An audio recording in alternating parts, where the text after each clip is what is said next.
Boruto 2 Blue Vortex Chapter 24 has just been released, and this chapter is the finale of the arc in the Land of Wind.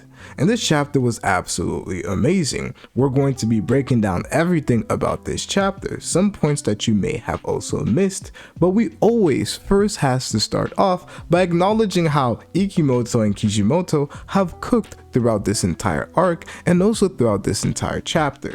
We have gotten 4 back-to-back banger arcs with the Code arc, Omnipotence, and also with the Homecoming arc in Boruto, and now with this Land of Wind arc that we have just concluded. Ikimoto and Kijimoto definitely deserve their props for absolutely cooking over these past 2 years.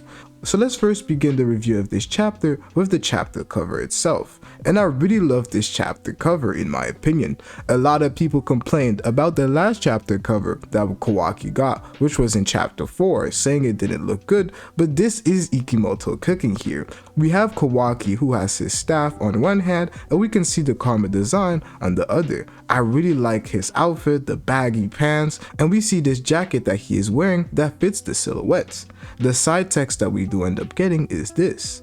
In Boruto's despair moment, Kawaki appears. Can he defeat the strongest, Jura? Other additional text says, pierce through limits, strike down the enemy. And the title of this chapter is Uzumaki Kawaki. If you guys have paid attention, the first chapter of Boruto was Boruto Uzumaki, and we saw Boruto in that chapter. And then when Kawaki made his first appearance, his name was just Kawaki in chapter 24. Now in the time skip in Boruto 2 Blue Vortex, the first chapter was called Boruto without the Uzumaki. And in this chapter, chapter 24, it is Kawaki Uzumaki. Ikimoto really planned this out from the very beginning, and this is a cool thing to notice in beginning this chapter.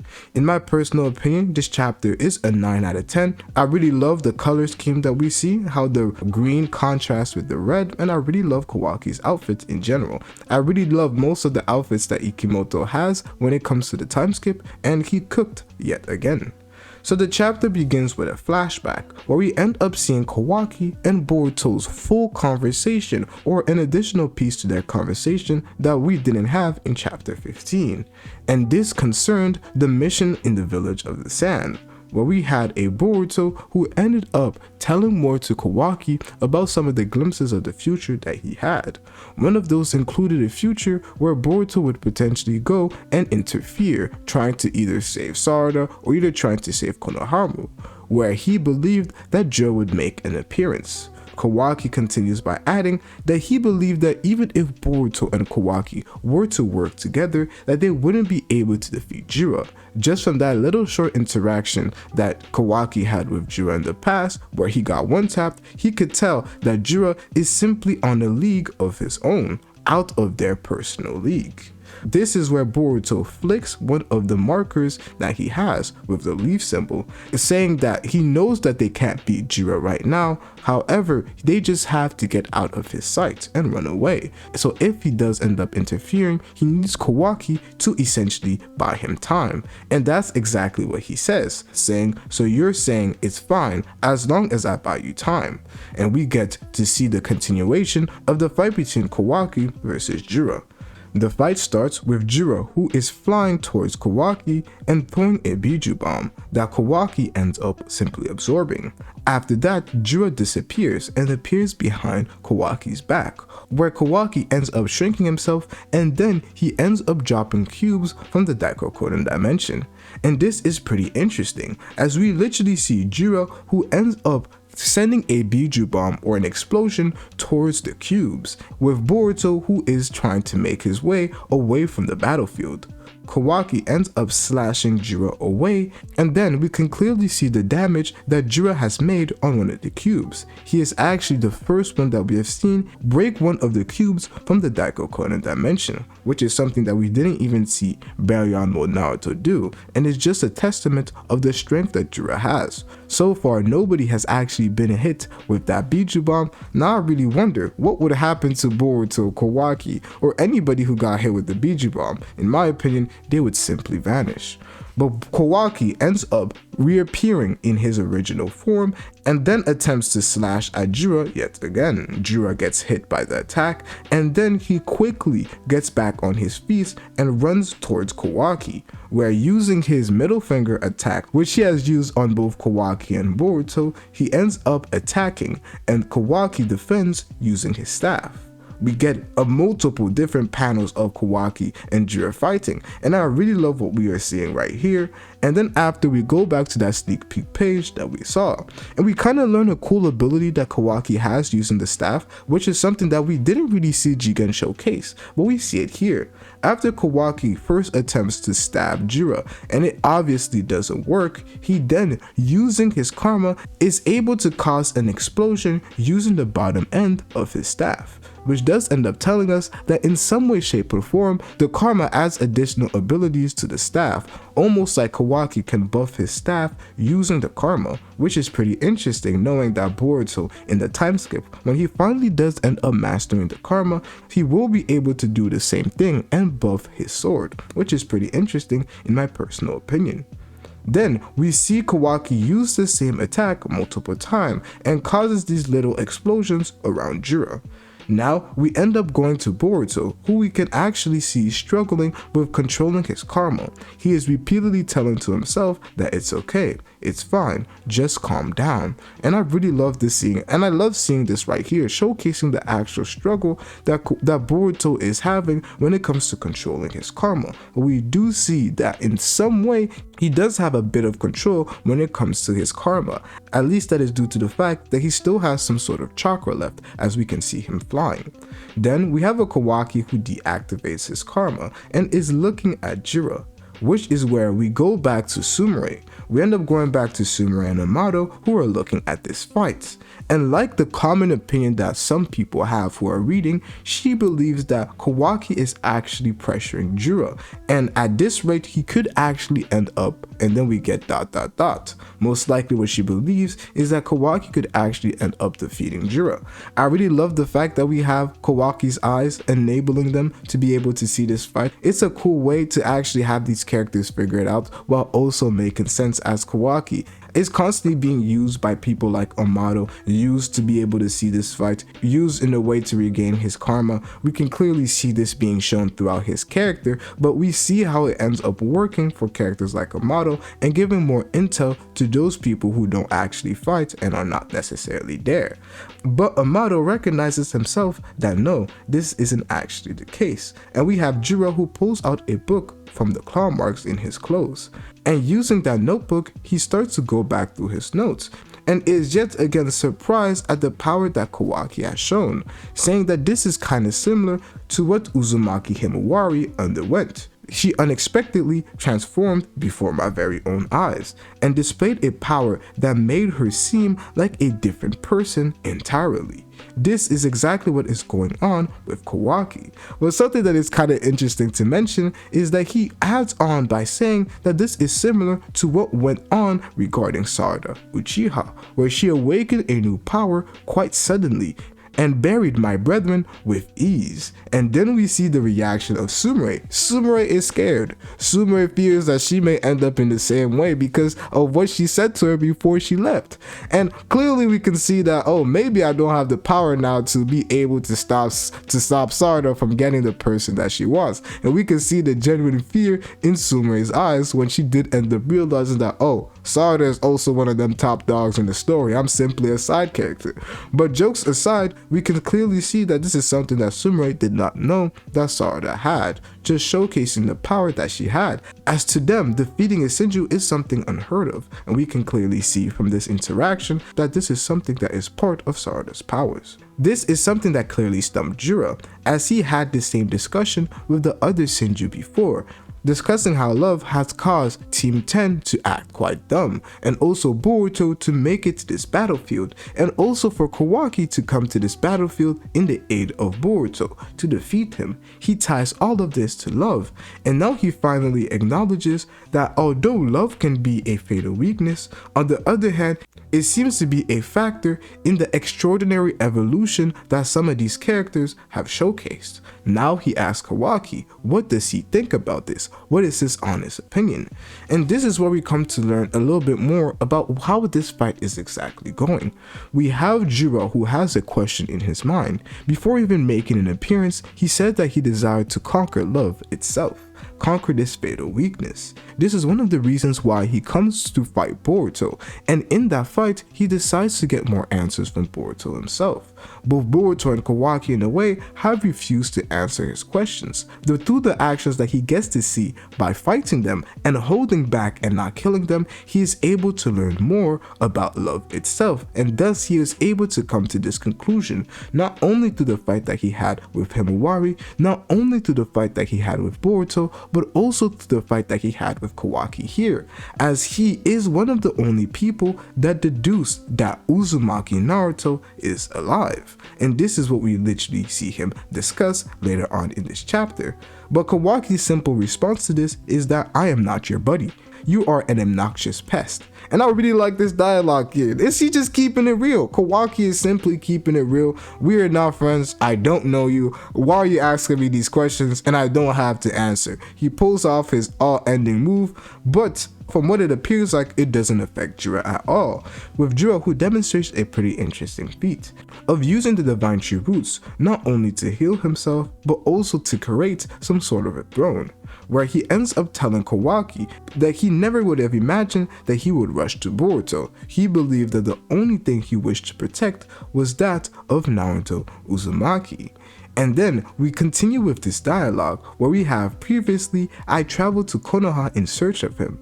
Imagine my surprise when I found out he was pronounced dead. But now seeing your straightforward gaze has confirmed it to me. He's alive, isn't he? Uzumaki Naruto, that is. And this is where Sumire, Amato, also figure out that Naruto Uzumaki is alive. And what's also interesting is that they kind of have proof of this right here with this dialogue. How will this end up affecting Kawaki? I haven't heard anybody discuss this right now, and I'll probably end up dropping a video on it if you guys are curious on my thoughts of how deep this lie that Kawaki made that Naruto Uzumaki is dead will truly go. And then he looks at Kawaki, and just by looking at him, he can tell right on the mark what a simpleton you are. Much like you, I am bad at telling lies. And he continues by saying that Uzumaki Naruto, I want to try and devour him. And this is quite interesting, as the main reason he was targeting Himawari was due to the simple fact that he believed and was told that Naruto Uzumaki was dead, and thus he couldn't devour him. But now, by looking at Kawaki and examining him, which is a lot of progress that we can see from Jura, being able to tell this just by looking at Kawaki, he can tell that Uzumaki Naruto is alive. Thus his quest of devouring Naruto Uzumaki continues. This may be a change that happened due to Kawaki making an appearance in this fight, where now we're able to see Himawari, who can leave and go wherever she wants, as Jura has confirmed that Naruto is alive. Thus, he still has to figure out a way to go and talk with Naruto and eventually end up devouring him, as this is what he continues by saying.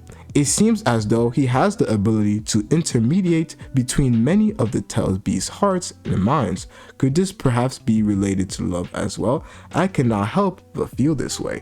And this just confirms again, as a lot of people still question who Jura comes from, he comes from the Ten Tails. And now this makes sense. We finally understand the connection that Jura has with Naruto. And we also have the first time that a Senju truly admits that the connection and the desire to why he wants to devour his target is due to love, as love has started to plague the Senju, and Jura has come to that realization. This is actually peak writing, and I really love this villain that we have here as Jura, as this really connects everything that we learned from Naruto and doesn't tarnish the Naruto story, but makes it even more important. Everything that Naruto did in the past, his connection with the Nine Tails and ending the cycle of hatred, is so important, as we can see right now in the Boruto story.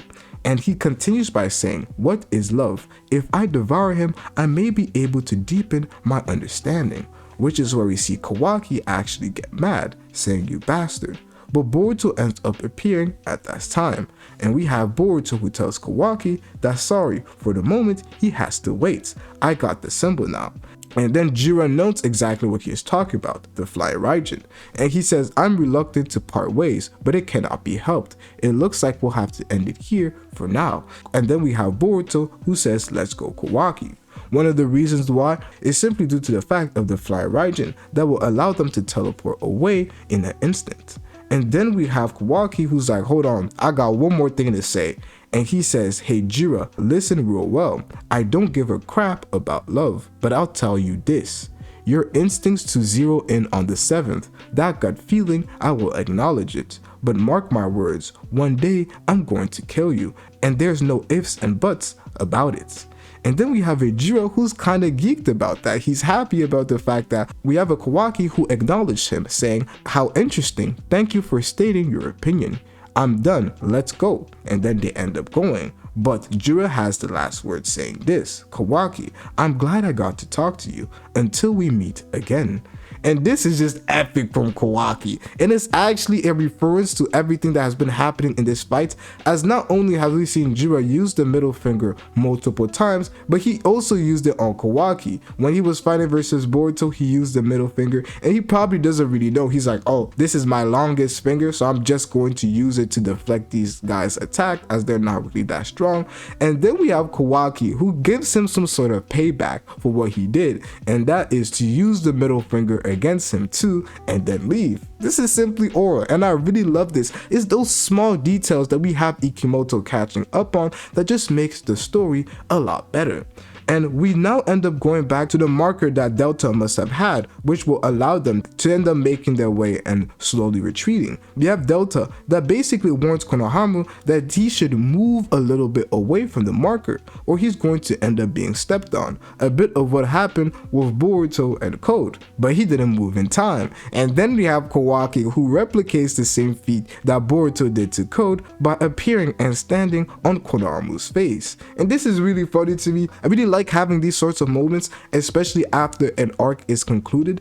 And then we have Konohamaru who's kind of mad, and then we go back a little bit serious due to the simple fact that we have the Soul Thorn and everybody has to head to the leaf, which is what Boruto ends up by saying. And this is where we see the ending of this arc. But we don't end right there, as we have an Ida who's kind of happy with everything that is going on. Both of them stayed alive, but Kashin Koji reminds Ida that yes, the future has changed, however, it is not necessarily better. It was a gamble and both of them are alive, which he is happy about, but this has changed the future, which will now have to change the plans that they end up going with. As the next Senju who is on the move is Momushi, and he is coming for you, Ida.